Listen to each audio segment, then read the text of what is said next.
So, um, And why do you guys go so much after Renaissance fairs?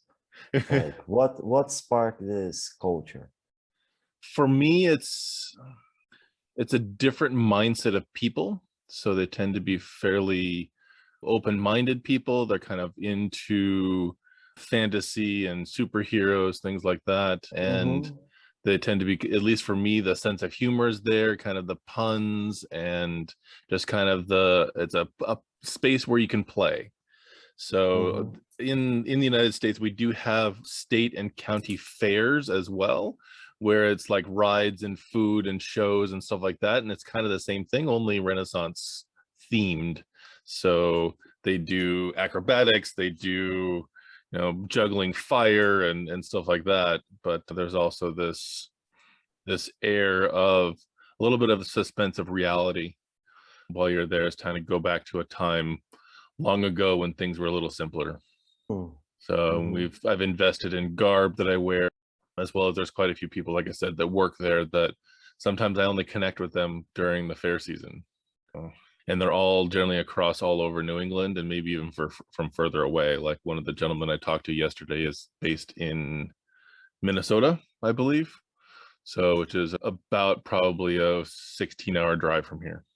So they come out, Mm-hmm. spend their 10 weeks camp, maybe stay at a hotel and sell their asses off and then go back home or go on to the next fair. So they sell many different things. So sometimes it is more garb, sometimes it's Garb. adornments, sometimes it's cloaks or weapons. So you can actually buy swords They and they axes. sell merchandise, like they sell not merchandise, memories, like the for people to take home, like Right, it would be memorabilia. I mean, there is that too, memorabilia. t-shirts and mugs and stuff like that too, and food and drink. Like a turkey leg tends to be a big thing at the Renaissance Fair. You have this humongous turkey leg that you're eating off of, or Oh, pizza, or kind of various mm, things. They also do hummus and vegetable platters as well. So, and it's all okay. overpriced, but it's just kind of, they've got you there as a Yeah. captive audience. So for what I got, you get a lot of people that have something in common, and you put this something in common right in front of them for them to be like, "Hey, we have Right. this in common." And then you change the frequency of the environment and of the people there, like the entirety of the thing Right. that I just realized can be seen as a single entity. And that's very cool. I do believe, like, I don't care what I will do. That's why sometimes my mind works a little bit different. And that's why sometimes people don't quite understand me right away, and they need to be patient and hear the blocks that I'm laying. But I don't care what I'm gonna do. I will do something that causes the same effect, has the same objective, to put a bunch of people together that they have something common, put that something common right in front of their faces, Hmm. because people are not so conscious after all, and let that be quite obvious, and then change entirely the frequency. Because what I believe is that it's not that the people that are on the Renaissance Fair, they are cooler than the people that are outside. It's usually the same people. It's just that we have, as culturally, we have such a hard time to control our frequency. We have such a hard time to understand, be mindful, and to apply some transcendency, that we are a victim. Like, you know about that. We Hmm. talk about that already. We are a victim of the culturescape and the frequencies and the patterns that, let's say like that, we are a victim of the patterns that we are involved with.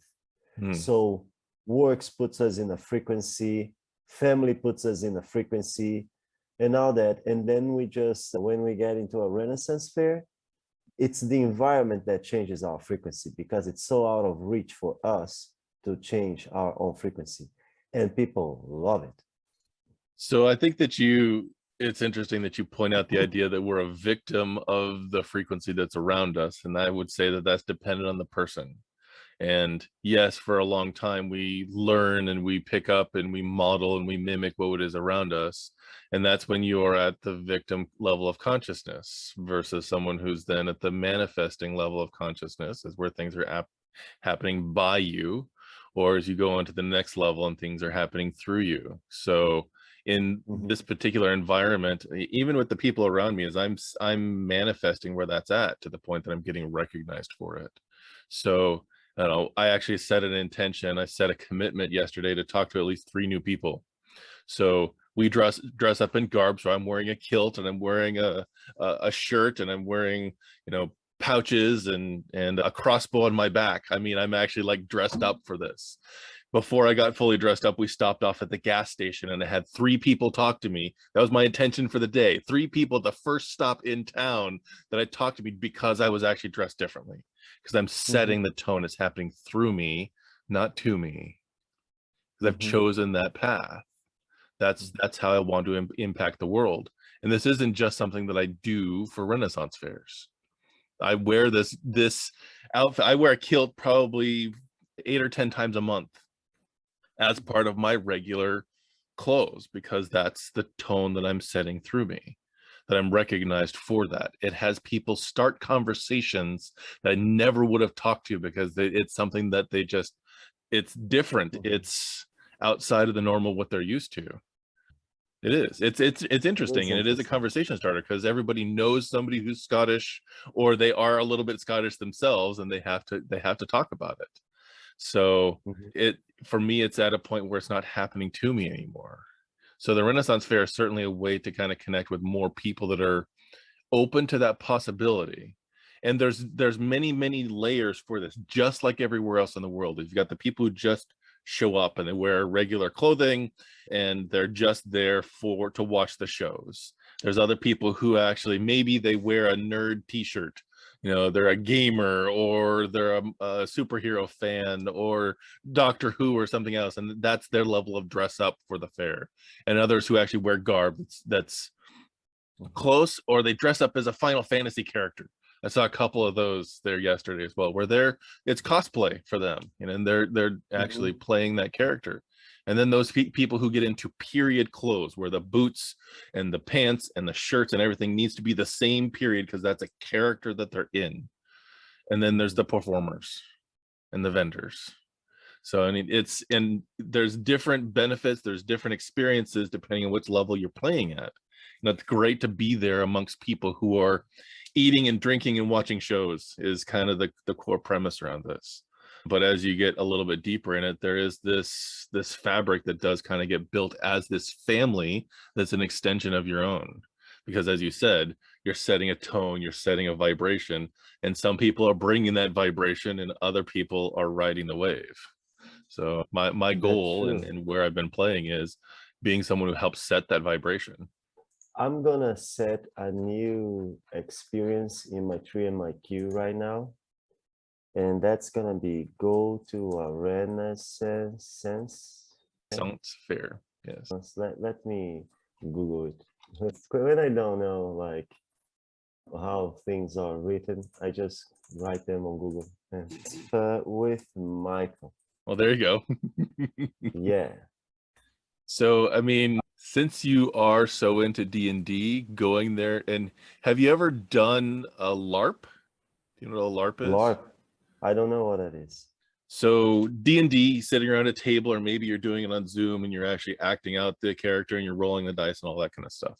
A LARP is live action role playing. You are dressed up as your character. You have the attributes of your character, and you go out and you perform as your character in a field, in a forest, in an environment where you're playing as that. I don't usually get interested into this kind of game. I know it has its appeal. I would need to play a different game from the one that I DM usually to play something like that, because I do like to use a lot the imagination and to describe things. So I've never LARPed. So I've never done kind of that live action role playing game, and I haven't actually played D&D in probably 10 years, maybe 15. So it's And I've done kind of the MMO things in a couple of games online, but it's very different than when you're rolling dice. But at a Renaissance fair, you see somebody walking around with a staff. It's a tall staff with a 12-sided die on top of it. That's cool. Yeah, that's cool. That's a level of nerdiness that you have in geekiness. So, and you also, there was something that you spoke before that called my attention, which was that back then when things were a little simpler. And I do think that this relates a lot to the content that we create, because I do believe life was simpler in the past, and that now we do have a level of complexity to it that it didn't existed before. And I believe that we can branch that into a lot of things. For example, how everything that we evolved to do was done so in order for our collective being to survive. That's the only thing that matters in evolution. Who survived? Was the being that had the most accurate perception of whatever reality it is? No, it was the being that was most adapted to survive, like the tiger. The tiger, if you see the documentary on Netflix, Life in Color, and I do quote a lot that Netflix, they are sharing some very interesting information, particularly on the environment. You see that the tiger, he doesn't see warm colors. He doesn't have in his eye the thing of the warm color. And his prey also doesn't see the warm colors. So if you actually see the camera that shows to you the image that the tiger and those deers, they see, the tiger is invisible, Michael. He is invisible.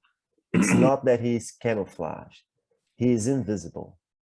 And you see him when he moves, like you see the animal. I don't know if you see they, right? You see them. You mentioned to me that when there is no gender defined, it's not he or she, it's them, right? So you see them, even if it's a single being. I didn't knew that. So you see them when they move, and that's why the deer, they put like anything that cracks or something like that, they are already running, because they live in a world where there is an invisible force that just puts them down to the ground and put their guts out and feeds on it. It's incredible. So the everything that we evolved to do was related to survival. It doesn't need to make sense. Like there is an invisible thing here that when I hear sounds, it might get me. So when I hear sounds, better run. So whoever came up with that idea first is the one that survived. And right now, because of our superpowers, I'm going to start saying like that. I started my quest, by the way. I started to plan a course. The content that I'm publishing out is just me planning and figuring out how I'm going to talk about the things, how I'm going to take the things out here and put in a way that people can understand. But later, if we publish this part of the video, you guys will hear more about it. But here's the thing. I do believe that all that you said, Michael, when you made the difference in your environment, in the fair and things like that, those were exercises of what I call the human superpowers, which are abilities that other animals might have as well, but they have in a different frequency or a different magnitude. And for us, they can be seen as superpowers, which is consciousness, imagination, communication, mindfulness, transcendency, and transmutation. What you did was an exercise of mindfulness, of actually consciousness, né? Because it was beyond you. You were conscious of something, how you were dressed, and of transcendency and transmutation, because you changed who you are a little bit to cause a different effect on the environment. But I will explain that later. But the final point to this is, because of all those abilities that we have, we started to, things were not about survival anymore. Our power, that's the point. Our power to change the environment was so great that suddenly, for more that there are people that struggle with survival today, society as it is, like the collective being of us, is pretty damn safe.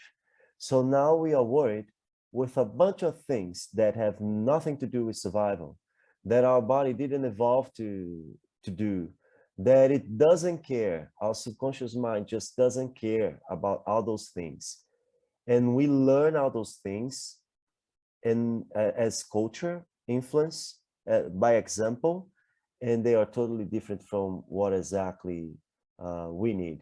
So we feel bad, we are not at our best, our body doesn't feel good, and it's extremely hard later to learn what is important in life and what we should have learned from just being, and everything that we didn't learn by culture, by observation, and by just being, by example, it's extremely hard to do.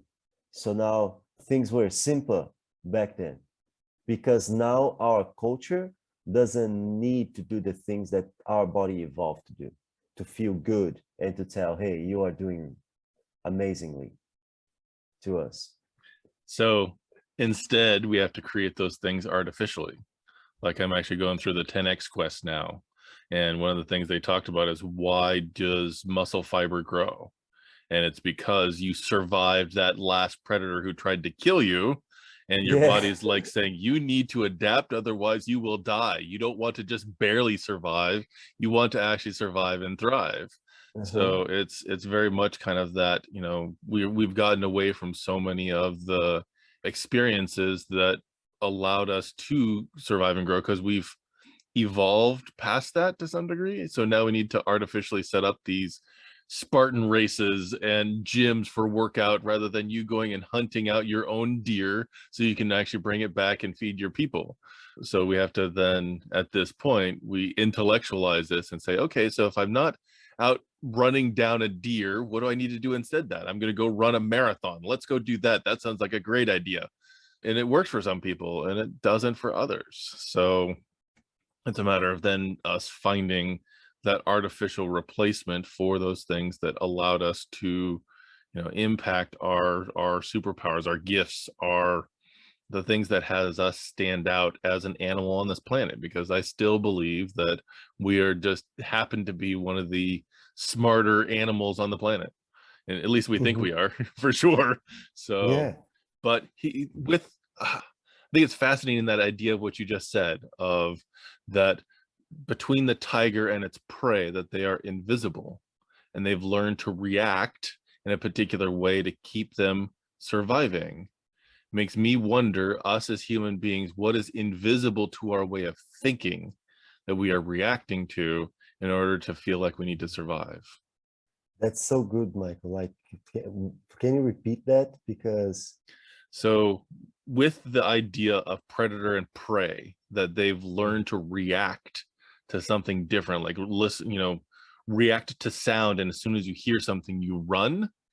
That's what you've been programmed to do, because that's what's allowed you to survive up to this point. But you don't know what that predator is. You don't know for sure that you are going to be dead in the next few moments. So us as human beings, our way of thinking may be one of the more advanced on the planet. But still, what are those things that we are is invisible to us, that we are reacting to, that just because we don't understand the basic mechanics behind it. I mean, that's the thing. Like, what are the things that are invisible to us, which we are reacting to, and to are me, not understanding them yet, like, and don't understand yet.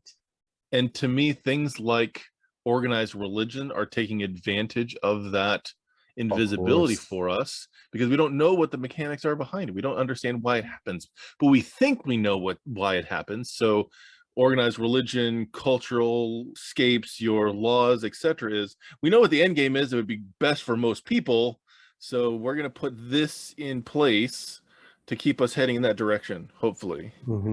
But it's because And it's it, based on our level of thinking in this moment, that in 60, 100, 1,000 years from now, if we're still around, we will actually be yeah. able to say, oh, that's why that happened. You know, it's not this, it's that. And we just are not at the level of awareness yet, of conscientiousness, of thinking, processing, or experiencing, so we fully understand it.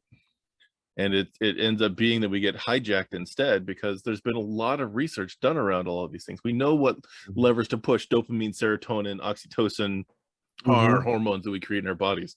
What will trigger those things? And there's been a ton of research around this. And that's why we have people scrolling through Facebook and Instagram and Snapchat and video games and everything else, because it does tap into those hormones. They know what the outcome can be, not necessarily why the mechanism is there, but they're still Mm-hmm. leveraging the use of them in order to capture your attention, to get your Mm-hmm. eyeballs onto something, and so that then they can expose you to a product, a thought, a mindset that will actually better serve their purpose. That's called advertising. Mm-hmm. Let me tell you some things. First of all, when I say we, there is something that I realize here. Every time I say we, generalizing things, and I'm educating myself to say that, because sometimes I say you, sometimes I say I try and I'm looking forward to saying always we and engulf everybody. I am talking about the standard culture. I know that everybody is different. I know that everybody has a history, everybody has a case, everybody's in a different stage in their journey. But I'm talking about the standard culture. What is cultivated in society by culture? And of course, this is different in different places. But if I am talking, for example, about Brazilian culture, I'll say we here in Brazil. But if I'm talking we, it's because in my mind I might be wrong, but the standard culture around the world of human society, not considering extreme places like some places in the Middle East and things like that. I love that affirmation. What are the things that are invisible to us, which we are reacting to and do not understand yet? Because this is a very important question to be made. And I'll be reflecting on that further. This idea of the events that I told you, Michael, I love that you mentioned churches, because I do believe that churches have become one of the greatest villains of our society. Nothing against religion. I'm talking about the institutions that builds churches, the people that are ahead and the culture that they have on building churches. And I do believe that they actually take a lot of this power of this question, exactly that, what yet we don't understand. And they manipulate people with it. And it's like someone, it was Neil deGrasse Tyson, I believe that's the name. He said something like that. Someone was interviewing him, and this person asked, like, is dark matter God? Something like that.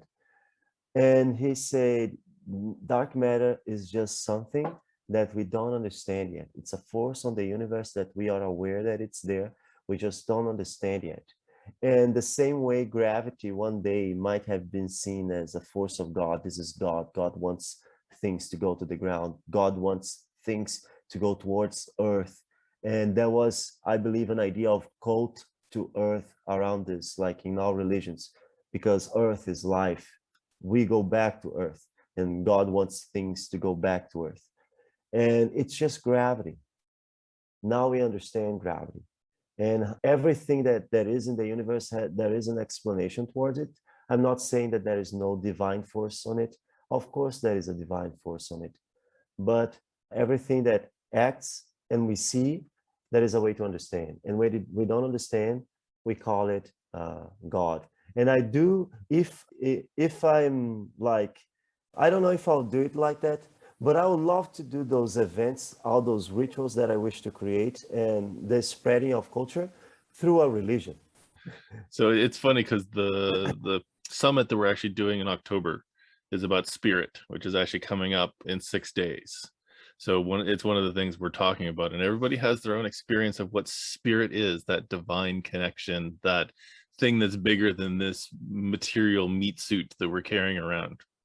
We've talked a little bit about that, as well as, what is the mind versus what is your spirit, what is the totality of who I am as an entity on this planet. And it's all this fascinating thing of that thing we know just enough about to talk about, but not necessarily fully understand. And even, when you mentioned gravity as being, well, we fully understand this.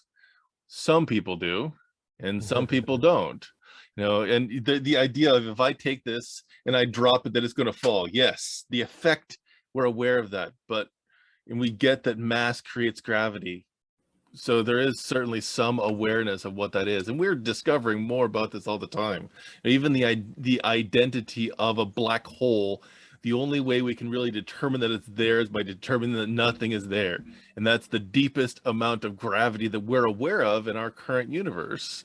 So, yet if you would add, 100 people on the street, maybe 2 or 3 people would really be able to describe to you what gravity is and why it's there to that degree, even though it's taught in schools all across the planet, and something that we take benefit from and are affected by every single day.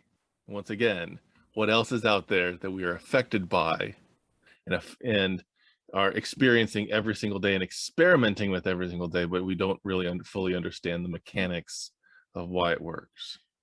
And when we start understanding that on an interpersonal level, on what's really going on up here in our head, in our spirit, our heart, all the thousands of entities that make us up, if it's the microbiome, the bacteria, the viruses, the organs, the skin, all those layers, we really start to understand that what else are we going to be capable of doing when we really understand? That's what I was thinking right here as you were speaking. Like, people understand gravity, for example, in different levels. And even the biggest scientists, they do not understand gravity at certain levels. You know, there are things they don't understand yet. And why this relates to our content here in the podcast? Because this is a clear example of how much understanding you can acquire that allows you to manipulate things. Like, I can better express this, is that the bigger, the more, the better you understand something, more you can deal with that, more you can do with that, more you can manipulate it.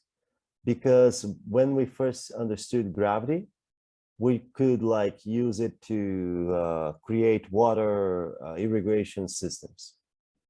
Now we are at a stage that we understand gravity so that we can launch rockets into space.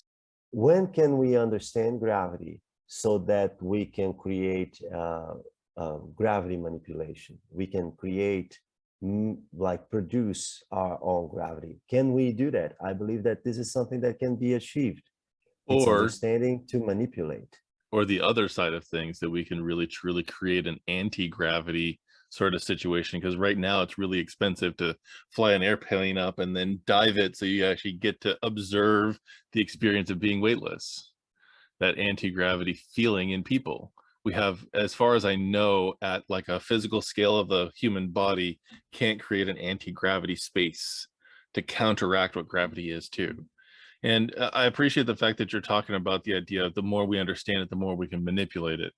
And yet at the same time, maybe my role today is devil's advocate, because I'm also thinking the other side of these concepts is many people don't really understand what's going on with electricity, but we can use a computer, we can use a light switch, we know how to turn it on and off. How much of it do we need to know in order to take benefit from it? And there's going to be scientists, there's going to be explorers who are going to really dig deep and be the designer that's going to be able to bring it to the world. But so I guess the one thing is that I like to understand things. I like to understand how the mechanics of things work, most specifically how people work. And it's because I want to come from that true center place of being able to understand why people do what they do, as much because I want to learn about why I do what I do, why I did what I did, and why I do what I will do in the future. And knowing that the mechanics of that, I'm then able to shift my state. I can actually set new habits. I can actually build up a better version of my life. I can talk at a level that's consistent and be in integrity with the honorable person that I believe that I am. And that's really kind of the deeper understanding. And in some ways, I feel that the experimentation and the research and all that kind of stuff that we're doing out there is as much so we can actually learn about what is really going on in here. And I love that you spoke about the light switch, Michael. I have an unfair advantage to understand that better. Because of course, like, you don't need to understand energy to use the light switch and shed light into a room. But the thing that I see is that someone did, and then someone had to understand how to distribute this light in order for us to use it. This has to do with the emergence of society. This is our emergence. It's beyond ourselves. I don't need to understand how to create all this structure. Our emergence produced it. But the thing is that the switch, the light switch, it's an interface, Michael. It's an interface, like it's an user interface. It's a way that we designers create something that has a background, has a structure that you do not need to understand. And we make so that it's extremely easy and intuitive for you, the user, or for any user to just use that complex structure that is laid down there for him. And we usually go that through digital products, and we talk about interfaces like that. But a light switch is an interface. It's a clear example of how simple and how good a design solution can be, you know? And to reconnect these things back together, if we can consider the idea that potentially organized religions is a user interface for that bigger concept of spirituality or connection to something bigger. Yeah, and it is. There are many services that religious organizations do provide, and sometimes people are not aware that there is something there. And the sad thing for me about that is that those services are so needed. They are so required. We need, as human beings, community, purpose. Religion gives purpose to people, you know? Like, we do need to contribute with something and to learn and to have a standard to follow. The religion gives a standard to follow, so you know how to behave, what is safe, what keeps you in the group, what would put you out of it. Right, especially since the level of tribalism is not at the degree that it used to be, is that we're now a global tribe in many ways. We do have sects, we do have subsections, and I think about what is, as you mentioned earlier, what's going on in the Middle East. It's a different user interface to this experience as a human being. And just like you have Mac versus PC, you actually have your European cars versus your US cars versus your Japanese cars. Each of those is a user interface to do the same thing. And I truly feel that there is a beauty in all of it. And unfortunately, just like electricity can actually be used to light up your home or to help you make your meals, it can also be used to injure people. It can be used to the extreme of actually hurting other people. And it tends to be whenever it's taken to that level of extreme. Like I can put, you know, a screwdriver in a light socket and it's not going to stop my heart, hopefully. But if it's 100,000 volts of that, then I'm done. Amperage is really what kills versus volts, but still is, if we're all playing in a similar, we're still dealing with the same universal laws of things like gravity and magnetism, etc., in our experience here on the planet Earth. How do we get to a place where we can agree on what those core laws and rules are, and then have our interface to them so it's not at the expense of someone else's life, someone else's dignity, somebody else's.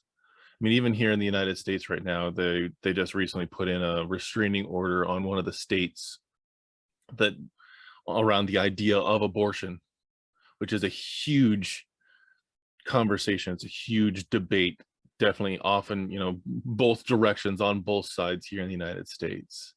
And the sanctity of life is the core premise around both of these things, on both sides, at least here in the US. And it's like, how do we honor someone's choice and at the same time maintain the sanctity of life? And that really is the balance of here, is that this is my body. I get to do with it what I want. And if it's going to kill me, or I'm not in a space where I can help raise a child, I was raped, it was something against my will, versus life is more important than any of that. And that at all costs, that life needs to be maintained, if it's actually at the beginning of life or at the end of life. So, I mean, these are big questions. These are big debatable things that we don't necessarily have answers to. We've got people on the full spectrum of this, in the extremes and somewhere in the middle. But all that is kind of the user interface to this thing that we call life here on planet Earth. And is there ever one right answer? And that's very complicated because what happens is different environments, they require different things to survive. And because they require different things to survive, they will have a different culture and they will believe in different things. So you can't get to a person in the US and say, hey, this is the culture that we should have as human society. And then come here to Brazil and tell the same to me and tell the same to the rich person in Brazil and then to the slum person in Brazil and then go to Africa and tell the same and then go to Papua New Guinea and then go to Afghanistan. You know, it's not going to work. We need to first lay the structure of society. We need to first lay it's the structure indeed, like of how to provide for everybody, like food, shelter, that the survival thing, the survival, and not only survival, quality of living, the ease that a person in the US has to know its entire country, its entire culture, and the ease that many there have to go to Europe or travel the world and know the world and know other cultures. This should be every human's right, you know, and not only on paper, in reality. And we can do that. We can do that. Like digital metaverses are the way, the path for us to give social mobility to anyone, anywhere they are in the world, cutting around like the institutional voids from the government and from society. Like all limitations that the government and society imposes on marginalized people can be easily like get around. We can easily get around them through digital metaverses, you know? And then after we lay the structure for those marginalized people in the world to have like the basic experience of life as a human being, like you were saying before. Now we can start talking. Guys, now that everybody's safe, now that everybody has a shelter, now that nobody's getting home and worried if they or their kid will have food or shelter in the next week or next month, can we agree on some things that are like, we all know that it's good and we should just like cultivate them? Because that goes back to something I thought before and I couldn't mention, Michael, which is, of course, our body evolved to get away from predators. Like, for example, if the lion is threading on the savannah and there are some antelopes around, they might even feel comfortable to be like not run, but they like start jumping. They start jumping as high as they can. And they jump and they jump and they jump. And the lion goes around, like pass through them and doesn't even care, because they are communicating, hey, see how I'm fit, see how I'm strong, see how high I can jump. Do you see how much trouble you would be involved with if you try to put me down? Like, you know, that's the message that they are communicating.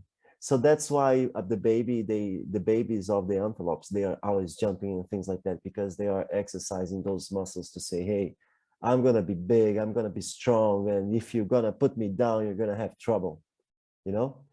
Got it. So that's basically their workout. Yep.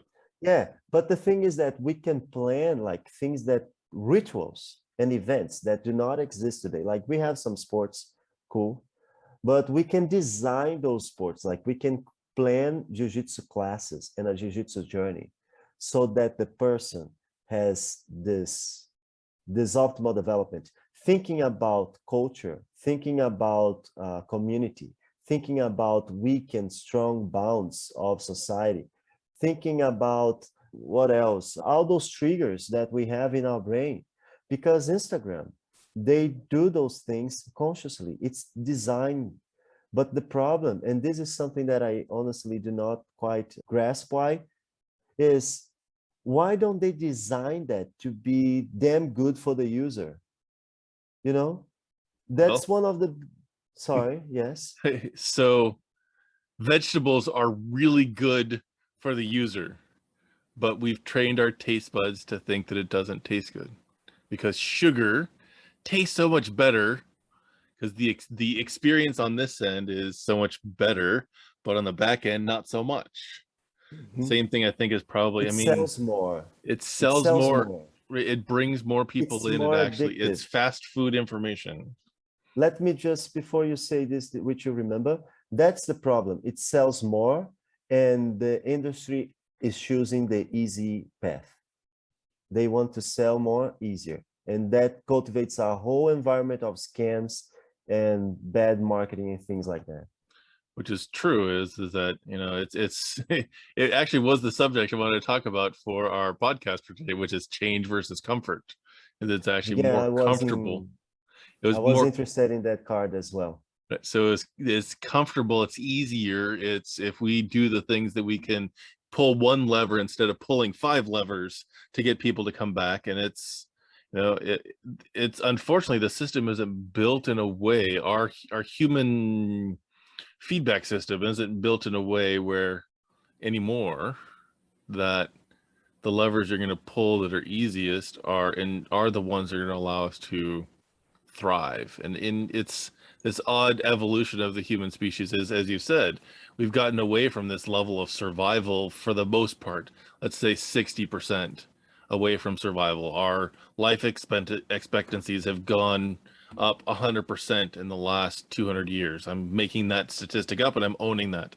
Is life expectancy has grown exponentially over the last couple hundred years. So what we have to survive from no longer is, you know, Changed too predators. fast. It was a too fast change, and our the chemistry of our body isn't necessarily keeping up with that change because we've outthought our way through it, which is a beautiful thing in some ways. But then now we talk about purpose, we talk about I want to thrive, I want success, and how does that have anything to do with how you're going to eat your next meal, how you're going to get clean water, how you're going to breathe good air, and that you're going to have shelter over your body, which are the things we need to survive. No, But we've this gone beyond connection is there. that. Mhm. This connection is there. There are connections between success and food eating and this and that. The problem is that the interface is so good and it's so easy to use it that we don't understand it. Which is one of the concerns of mine, is that idea of getting so far away from the original intent of something that the interface makes it really easy so that you can get too much of the things that will not serve you and too little of the things that you can. And even I was listening, I think it's Dr. Gundry who talks about that the nutrition in our foods, we can pump out more and more vegetables, we can pump out more and more produce, but the nutritional value of them is actually significantly less than what it used to be because the Mhm. soils we're producing more and more food, which is great. But if it's at half the quality or a third of the quality or less of where it was even just 30 or 40 years ago here in the US, in what we consider the breadbasket, you know, of feeding the world, it's awesome that we're now enough to have food available for all the people, but then you're actually worrying about putting money in your pocket because you want to sell more, not about Yes. feeding people. And that's Mhm. concerning to me.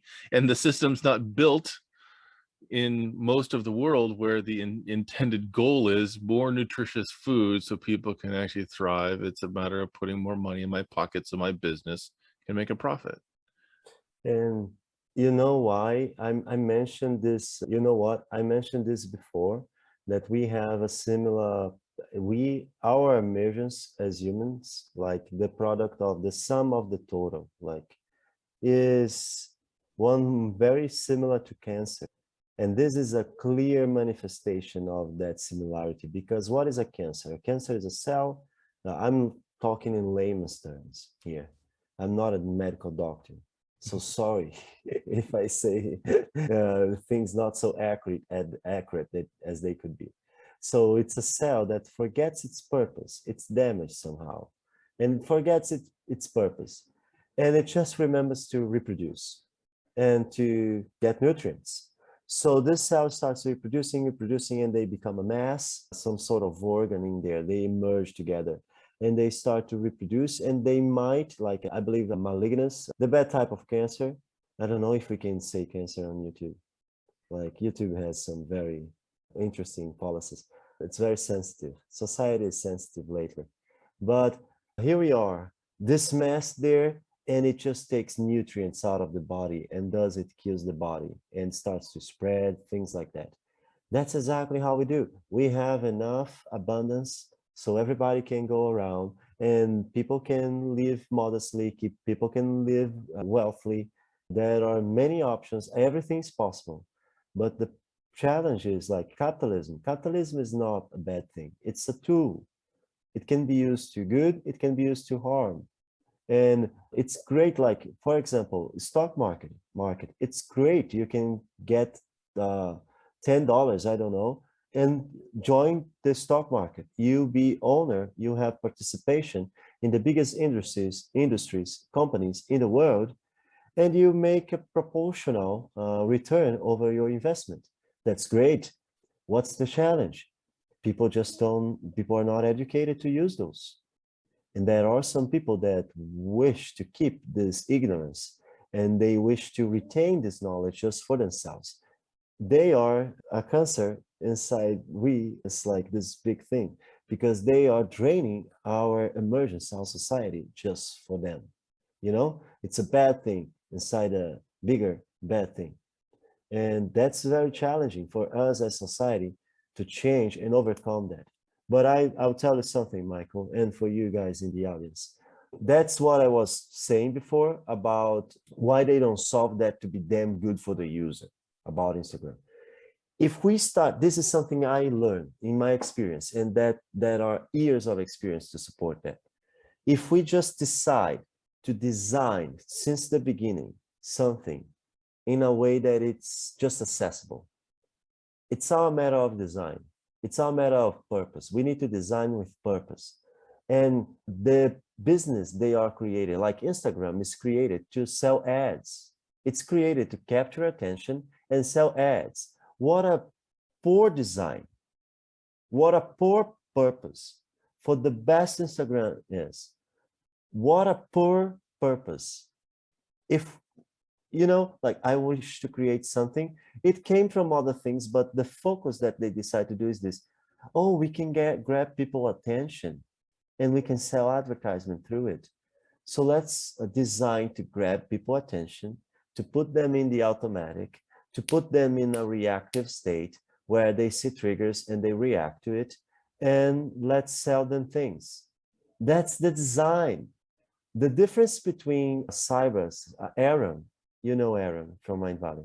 He asked, like, what's the difference between your project and the other projects that are out there? Why would I back your project specifically? And I was like, that's a great question. It made me reflect on that. I knew, but I was not conscious about it. It's because it will be designed to be accessible for people in the slums, marginalized people.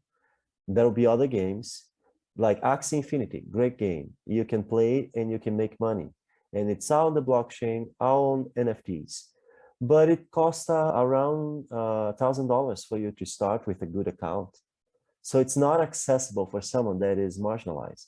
That's the difference. My game, my metaverse will be designed properly in a way that the person from the slums just need a mobile phone and an internet connection, which will be probably 5 years from now, everybody will have a mobile device and internet connection. Latest at 10 years, everybody will be connected, so everybody will be there. And just by that, the person is connected to purpose, to wealth, to culture, to communities, to knowledge.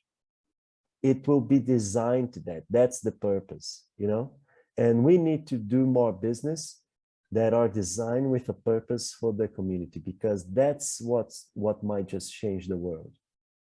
So as much as I love that idea, I'm not sure how. I'm hoping it will be successful. But even Something like Google, which I'm familiar with, started off with the altruistic purpose of organizing the world's information to put it at everyone's fingertips.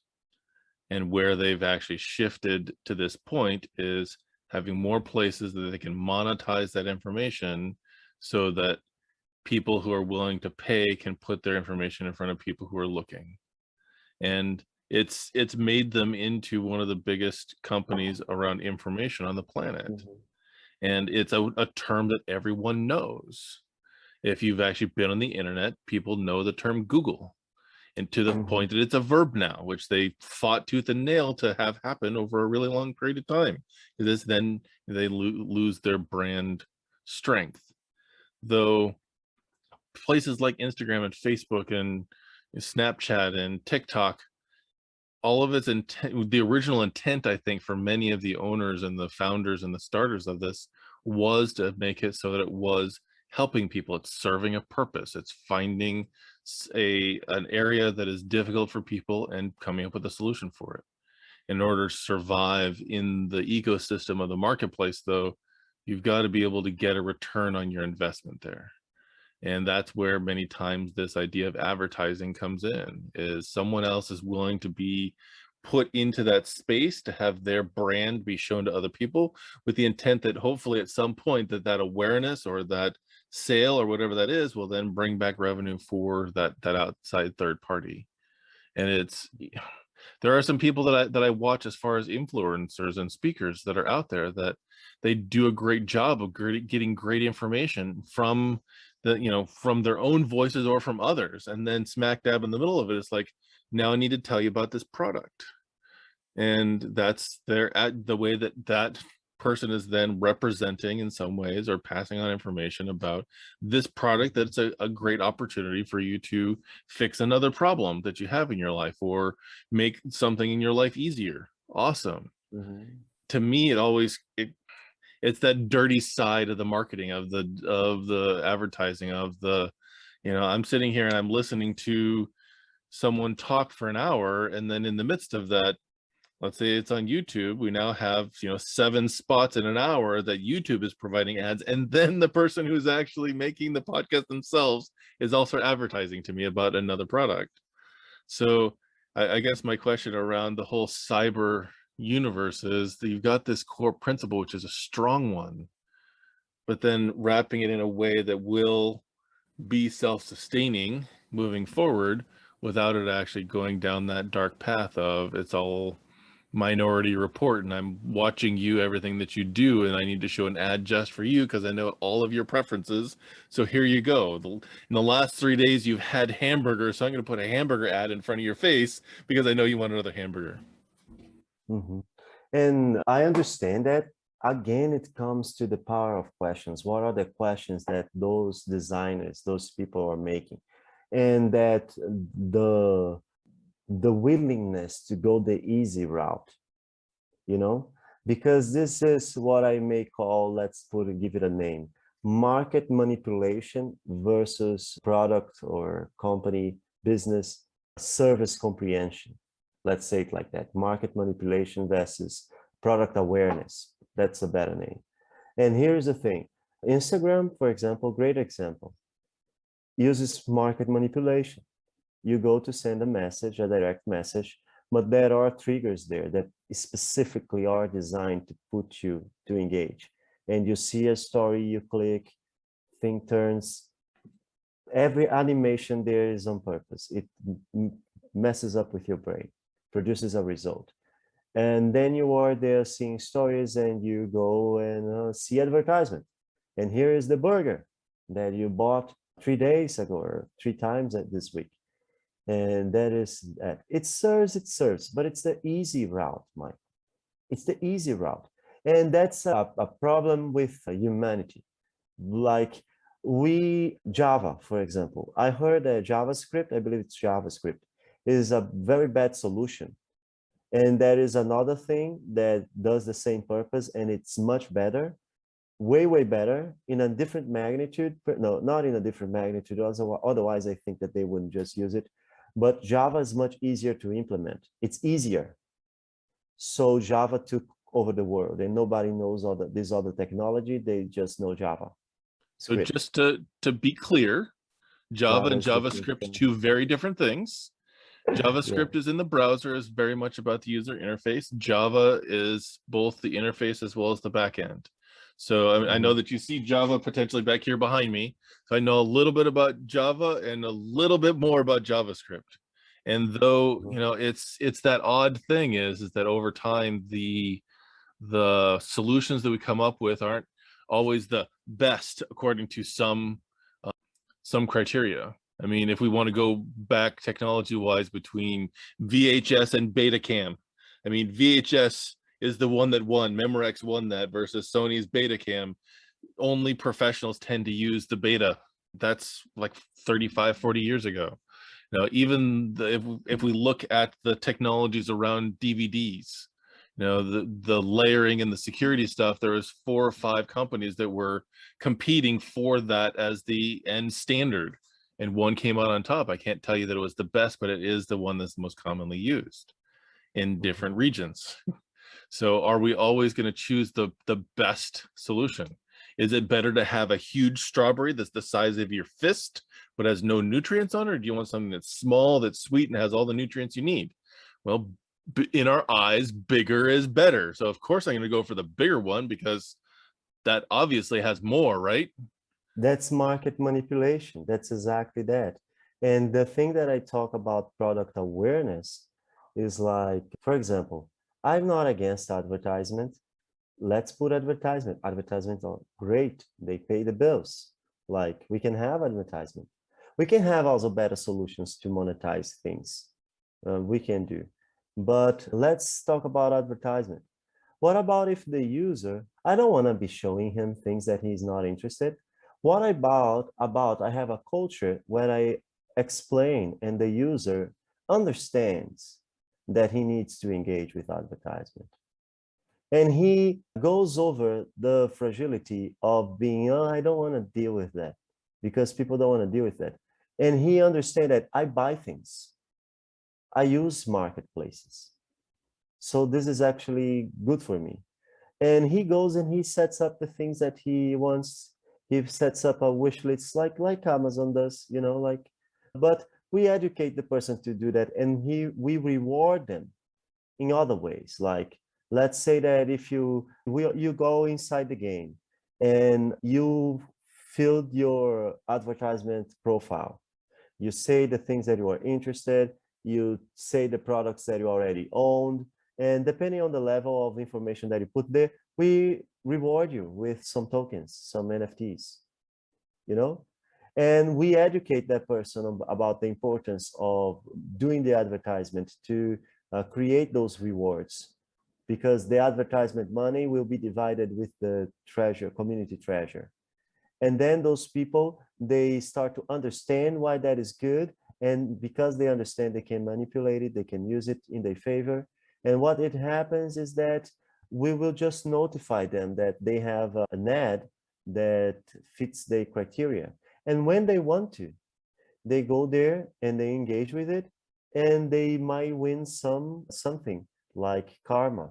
There will be a system called karma, where real world actions that you do, probably related, particularly related to learning and growth and connection with other people, will influence the rewards that you make in the game, you know? So it might be karma that the person gets. So a person might feel motivated to go there, engage with the advertisements, and perhaps buy something that is on the wish list or is of their interest. I've got a question for you. So this is, as Yes. you just kind of went, we're talking about that. What came to mind was a very specific example. And it's the Mm-hmm. idea of when you're watching a YouTube video, if you haven't paid for YouTube Premium, that you get ads. And some of those ads are a survey where it asks you a question, you get 4 options, or if you wait long enough, you can skip the survey. How often do you actually just click on one of those things randomly, or because it is an answer to that question, just so you can get through the ad and get back to your content? Or do you wait long enough for that 3, 4, 5 seconds to hit skip survey? Again, it's a problem of design. It's a problem of interface. I'm making so that the person has to. I don't. I want to see my video, Michael. I want to see my video, YouTube. I want to see my video. I have YouTube Premium because it's complicated. Like they use bad psychology to do that. Like I have a niece, she now is used to YouTube Premium. Now, if the subscription goes down for some reason, and she sees an advertisement, she goes crazy, you know, because people don't want to see advertisements. And that's not how we should do things. We should not manipulate people. We should spread consciousness, spread awareness, make them understand enough so they wish to engage. So What if I have, what I'm getting at though is that there's two outs for dismissing the advertisement. Actually, there's three. Is one, you pay for premium. So you pay the provider, YouTube or CBS or another broadcasting company, you're paying them directly so you see less or no advertising. Two, you wait long enough for the ad to get to the point where you can skip it. So you just wait until that pops up, and that's where your focus is on the skip button. And then the third is just hit something randomly that's on the list that may have nothing to do with who you are. You've now put in garbage into your system of what your profile is. And which of those, and I haven't looked at the research to see if there is any around this, is which is the most beneficial for the provider, for YouTube or Vimeo or ABC, CBS, NBC, Sci-Fi none Channel? of them, Well, you I don't know know, what the research shows for that. yeah, I don't believe none of them are beneficial to YouTube. There are much better, much more effective ways to do that. But yeah, that's the way they do it. And doesn't mean that YouTube doesn't know what they are doing. They know what they are doing. They have reasons to do what they are doing. It's just like I believe that it could be better. It could be better, you I know? agree. I agree with you. That certainly could be better. Mhm. And they got to this solution somehow. And knowing how the Google structure tends to work is they do A/B testing. They test with their end users to see what works But best. They've got the they are volume. they are testing between in the same value. Like I'm gonna make sure, I'm gonna oblige this person, I believe that's the word, to do the survey. And this value is already in a spectrum that is negative. So they are A/B testing in this environment. It doesn't matter. It's not good for them. They are not open. I don't believe they are. They might be, but I don't believe they are because the evidence that we see do not support that in getting out of this environment where you are not obligated to go through that survey or that advertisement. That's the premise of what they are doing. And in a thing that we can do to make sure that the person, if we put a survey there, we don't need to, we might pop up a notification to tell that there is a survey. We might just call their attention, but we don't obligate them to go through it. And we can actually make sure that this person does the survey accurately. There is a great way to do that. That's a great solution. I don't want to go too much in detail, but it's about the karma system. What's the karma system designed to do? It is designed, this is about cyber. We're totally off topic, but this is the thing. It's about market and human market manipulation and consumerism. Moving forward, what can we do about that? We can say it like this. We will see what is your standard. What are you buying? Let's say that we are in the future and we have a marketplace, a digital marketplace like Amazon that sells a lot of things. And what are we selling that you buy? What are we selling that you buy? And then you identify some products. I am a consumer of those products. And what are you interested in consuming in the future? What is your wish list? Things like that. And then you say that. And we will have numbers of the people that consume those products. Like, what is the frequency? What's something like that? What's the conversion rate? You know? So if you say that you are interested, you consume something, but you are just not buying it in the frequency, the proper frequency, or you're not buying at all, it's too different, it's too out of the charts, we will know that you were not accurate in your survey because that is a pattern that people follow. And then we can just penalize you in karma. we can just give you a penalty where your professed behavior, because you say that behavior to us, you know, you are the one that answered the survey, is not coherent with your consumer habits. So, or you are not engaging with the advertisements that you say that you were interested in. There will be some calculations, so probably some AI, some algorithm that identify divergences. And it's not hard to identify divergences. It's very easy. For you to have an idea, there is a law that the financial regulators use that can identify when people just invent numbers in the financial tax report. Did you know about that? I'm sure that it's out there because they're doing their best to make sure people are paying what they're supposed to pay. So it's impressive how we can use patterns to identify people that are not being truthful. And if the person is identified as not being truthful in the market research that we do, we just penalize them in karma. It's better for them. And we can bonify people that are more accurate with what they say that they are doing. What I hear in that is kind of getting back to what we were talking a while ago, is in a role-playing game, when you're not acting in accordance with your alignment, that you actually have a penalty for it, that there's actually a loss of experience, there's actually detrimental consequences for it. And which I get, you know, I get intellectually. How often are you going to have something that people want to keep coming back for, in that they'd be willing to play by your rules instead of going and playing somewhere else that doesn't have the same level of rules, that actually requires them to share as much information as they do? I mean, Facebook right now has gotten a huge backlash because they do collect this profile information that you're talking about, and in doing so, that a lot of that information leaked to other people because people filled out surveys to actually talk about what their horoscope is and their last name plus their first initial and the date of birth of their firstborn child, and all that information then leaks, and that's then all of our security that gets leaked out to other people. So there's this balancing act that I think that we need to be aware of, the whole ecosystem of the things that have worked, thinking outside the box of what could also possibly work if we get there, and then what the cost is in order to get there, because it's not always just monetary. Sometimes it's in credibility, sometimes it's in integrity, sometimes it's in whether your business is still alive or not. Like Facebook has a third-party development system. Many of those leaks happen through those third parties. It's just like they want to leak this. Facebook itself said it was not selling information, but they were selling information to big companies. That influenced the election in the US, that influenced the election here in Brazil. Like the election here in Brazil was won by fake news. And we have one of probably the worst government of the history of Brazil right now. So many irresponsibilities, like it's just criminal what's happening. And it was thanks to Facebook that sold data information to people.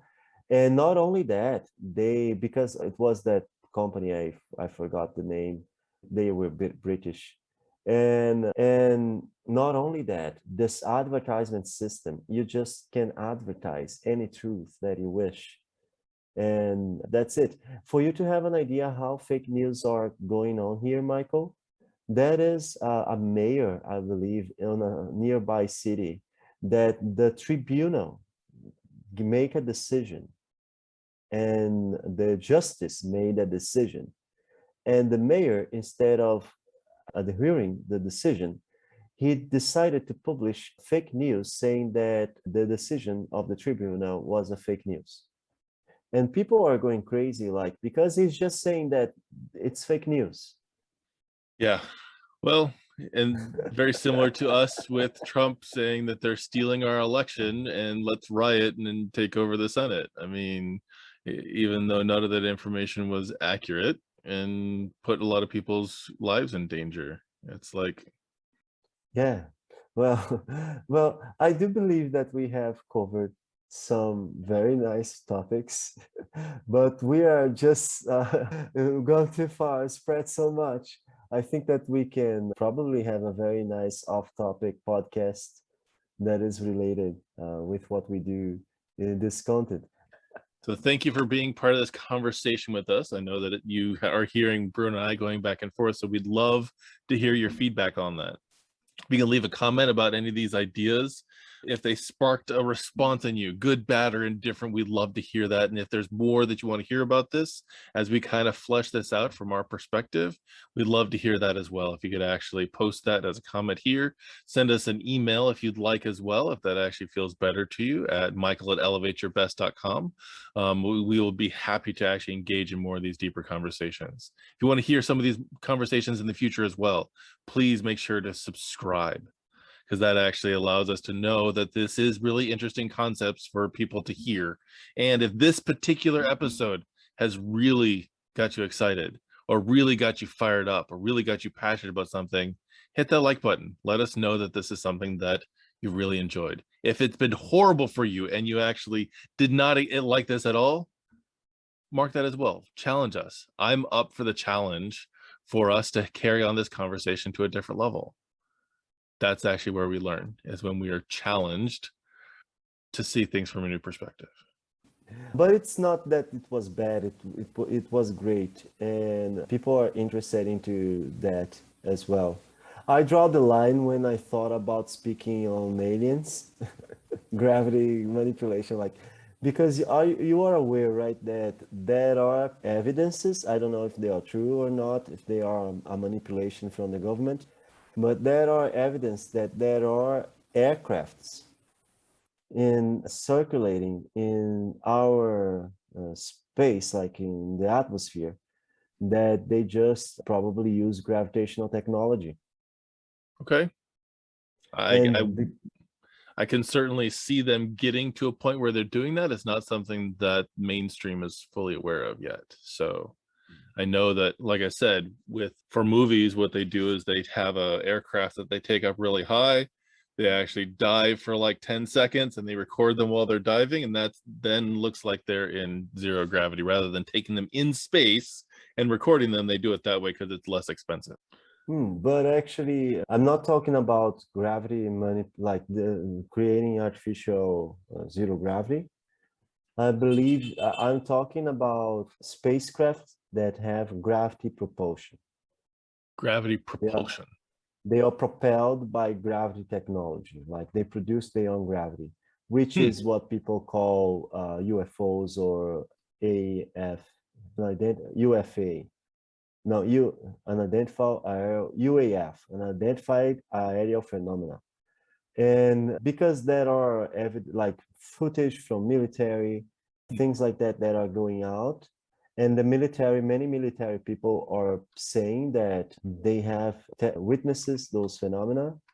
And even the US presidents, they are coming out talking about like there are spacecrafts out there that we don't understand, and they are not technology from that we are aware of.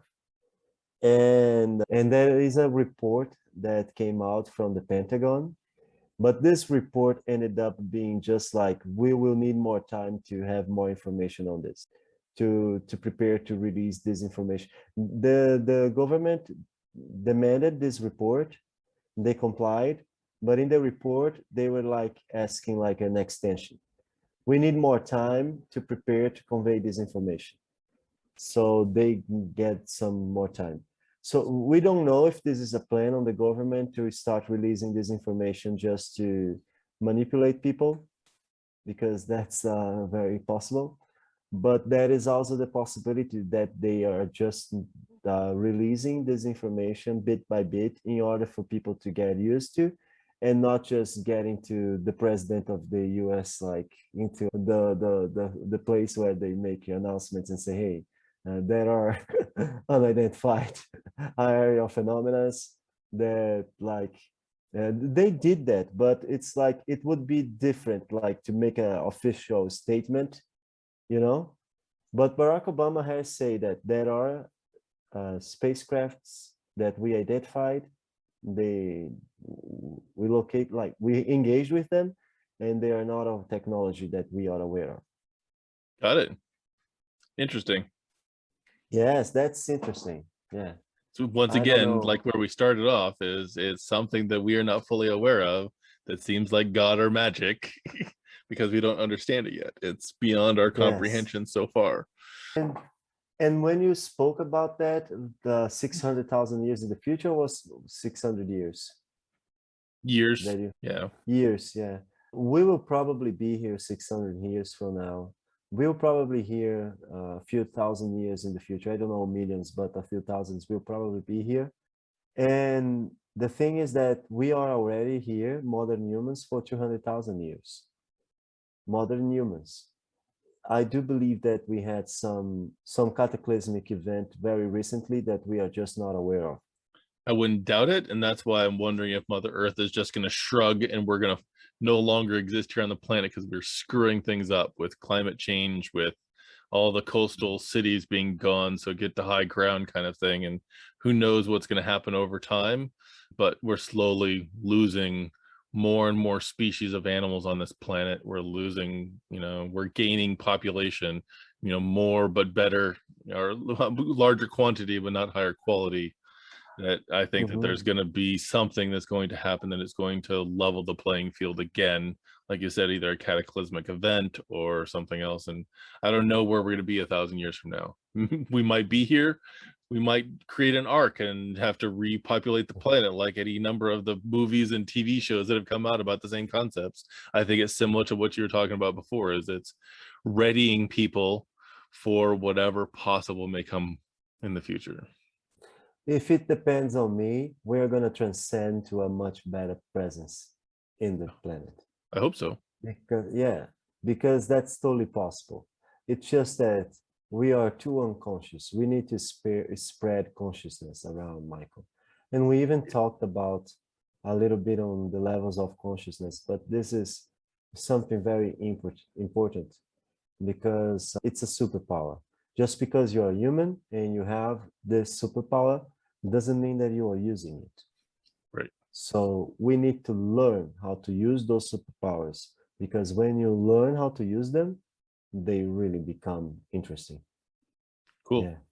I'm going to let you go. I've Mhm. got some other projects to take on for today. I hope you have a Yes. fantastic Monday. Get some rest. Awesome. Thank you, Michael. Have a great Sunday and a great Monday as well.